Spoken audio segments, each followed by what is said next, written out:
Laissez-moi vous citer les paroles d'un homme très sage qui a dit un jour « Vous savez, moi je ne crois pas qu'il y ait de bonnes ou de mauvaises situations. » Les plus attentifs d'entre vous auront bien sûr reconnu le monologue d'Otis dans Astérix Mission Cléopâtre.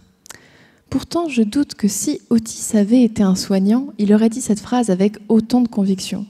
Car s'il y a bien une situation qui est compliquée en 2024, c'est celle des soignants. Leur mal-être est de plus en plus souvent reconnu et ils représentent l'une des populations les plus touchées par le burn-out. Alors désolé de te le dire, Otis, mais il y a bien des situations un petit peu plus complexes que d'autres. Et moi, en tant que psychologue, pour apporter mon menhir à l'édifice, si je puis dire, l'objectif de ma thèse est alors de comprendre qu'est-ce qui impacte la santé des soignants et comment celle-ci impacte à son tour celle de leurs patients. Pour ce faire, je me suis un petit peu prise pour Panoramix et j'ai cherché à élaborer ma propre recette de la potion magique en 2 ingrédients. Le premier ingrédient, c'est le pouvoir d'agir des soignants. Et le deuxième ingrédient, c'est la manière dont la structure va leur donner du pouvoir d'agir. Dans un premier temps, l'idée est de voir si certains soignants ont déjà cette recette de la potion magique et si elle améliore effectivement leur santé et celle de leurs résidents. Oui, je parle bien de résidents et non de patients, car le village gaulois dans lequel j'investigue la présence de potions magiques n'est pas n'importe quel village, loin de là. C'est le village landais Alzheimer.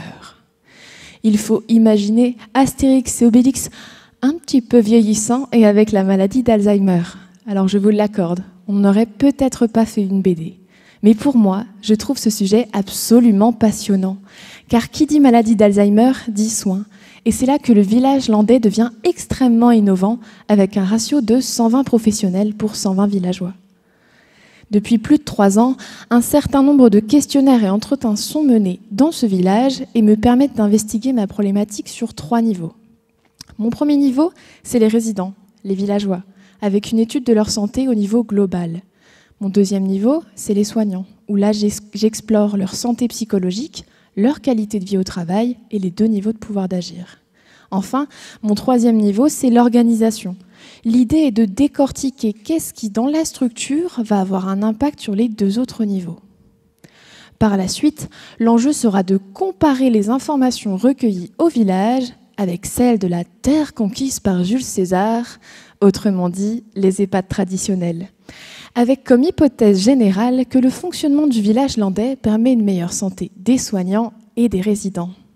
Ainsi, une fois toutes mes analyses effectuées, je pourrais donc dire si le village peuplé d'irréductibles landais peut prétendre à la conquête de son envahisseur.